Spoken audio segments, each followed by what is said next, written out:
Salut, j'espère que tu vas bien. On se retrouve aujourd'hui pour une nouvelle vidéo dans laquelle je vais t'expliquer 5 façons efficaces d'améliorer sa situation financière.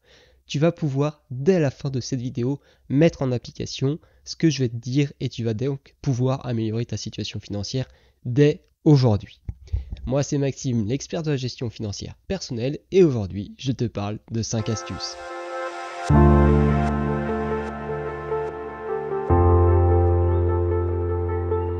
On va commencer tout de suite avec la première de ces astuces et je pense que tu ne l'auras pas entendu beaucoup, c'est de bien dormir. Récemment, j'ai lu le livre du docteur Matthew Walker, Why We Sleep, et en fait, donc c'est un docteur en sciences du sommeil, et donc il explique pourquoi il faut bien dormir dans tout un tas de raisons et voilà l'importance du sommeil sur notre vie.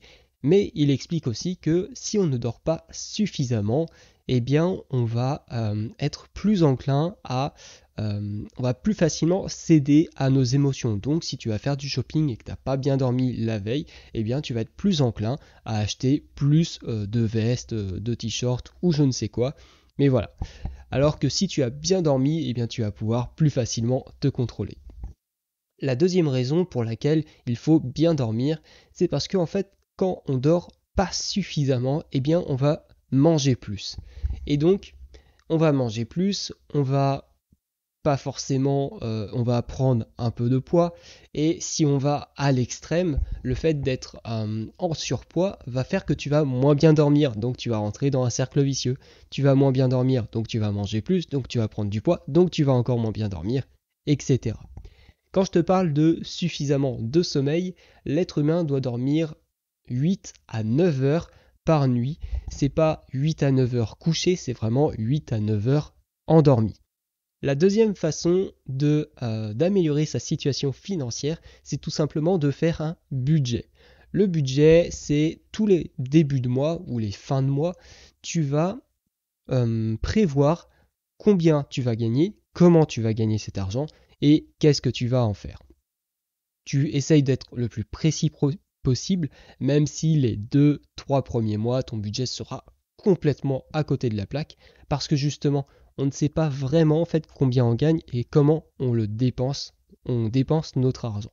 Le budget, ça va te permettre de prendre conscience de ça. Tu vas également en fait prendre conscience de toutes les petites dépenses que tu fais et qui mises bout à bout, deviennent énormes. Si tu veux, alors un budget, c'est assez personnel. Tu peux partir d'une feuille blanche, tu peux prendre des budgets Excel qui existent. Si tu veux, j'ai créé un budget, le Budget Manager V2. Tu trouveras le lien dans la description. Il y a une version gratuite, une version payante. Je te laisserai choisir celle que tu veux. La troisième façon d'améliorer efficacement sa situation financière, c'est la continuité du budget, c'est le fait de suivre ses finances. En suivant tes finances, tu vas en fait prendre conscience de toutes tes dépenses. Le fait est que ce que je t'appelle suivre ses finances, c'est une fois que tu as fait ton budget prévisionnel, à chaque fois que tu vas faire une dépense ou à chaque fois que tu vas gagner de l'argent, tu vas le noter et donc tu vas pouvoir suivre si ton budget, si tu avais prévu 450 € d'alimentation, à chaque fois que tu vas aux courses par exemple ou que tu vas au resto, eh bien tu vas pouvoir noter ça et donc tu vas savoir si tu es plus ou moins bien dans ton budget prévisionnel. À quoi ça va servir? Ça va te servir à prendre conscience de là où tu dépenses ton argent. Parce que c'est bien, tu peux faire ton budget, tu peux dire, ok, j'ai 450 € pour l'alimentation, mais tu n'avais pas forcément pensé au croissant que tu prends tous les matins ou au café que tu prends à chaque pause et qui, mis bout à bout, à chaque fois que tu vas faire la dépense, tu vas te rendre compte que ça commence à faire beaucoup et l'idée, c'est pas de se juger. Ici, il n'y a pas de jugement, il y a juste de la prise de conscience et après, c'est à toi de faire tes choix. Peut-être que tu vas prendre conscience de certaines dépenses, mais tu vas te dire, ok, elles me sont peut-être pas vitales, mais elles me font plaisir et j'ai envie de les garder. Et en fait, ce sera ok. C'est vraiment à chacun sa situation. Le quatrième moyen d'améliorer efficacement sa situation financière, c'est de payer en cash. Le fait est que l'argent physique crée de l'émotion chez nous. Et donc, plutôt que de sortir sa carte bancaire, de faire un sans contact ou autre, ça dure 5 secondes, là tu vas devoir sortir des billets. Et ça va être beaucoup plus douloureux de faire des grosses dépenses ou de faire des dépenses récurrentes. Et ça va en fait donc te limiter dans tes dépenses inutiles ou les dépenses que voilà, tu n'aurais pas fait si tu avais bien dormi par exemple. Je vais te donner mon exemple. Je me suis acheté un PC il y a 3 ans, donc ça faisait un moment que je voulais un nouveau PC. Le mien, il commençait vraiment à être à la ramasse. Et donc j'avais mis de l'argent de côté et je me suis acheté un PC à 1 000 euros. Sauf que quelques mois après, je me suis rendu compte, je me suis fait plaisir avec ce PC, je me suis rendu compte que le PC, en fait, il était beaucoup trop bien pour mon utilisation. J'ai commencé à chercher à le vendre. Donc sachant que j'avais fait une bonne affaire, je l'avais acheté pendant le Black Friday, et à ce prix-là, j'avais vu vraiment aucun autre PC qui avait les mêmes caractéristiques. Donc voilà, j'ai réussi à le revendre 800 euros 2 ans plus tard, donc c'est pour dire à quel point j'ai quand même fait une affaire plutôt bien.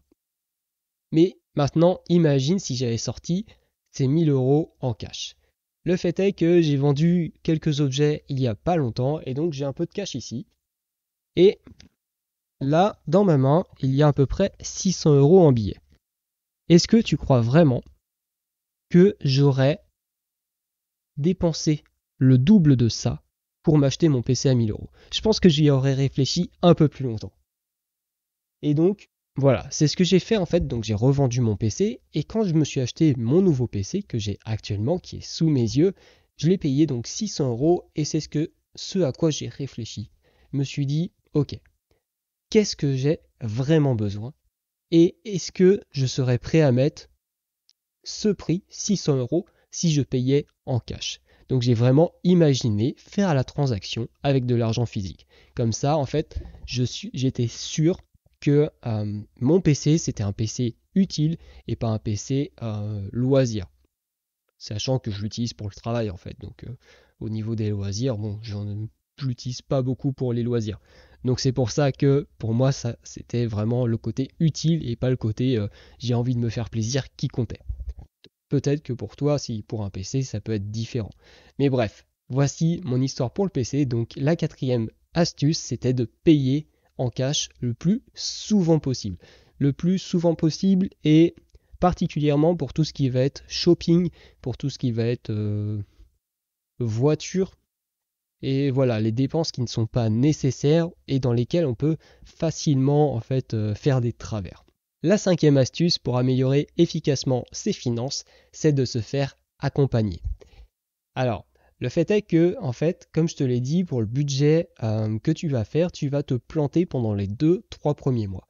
Quand tu vas te faire accompagner, tu vas avoir une vue extérieure sur ta situation et donc tu vas avoir une autre personne qui va réfléchir également pour toi et qui va te faire réfléchir, qui va te faire voir les choses différemment.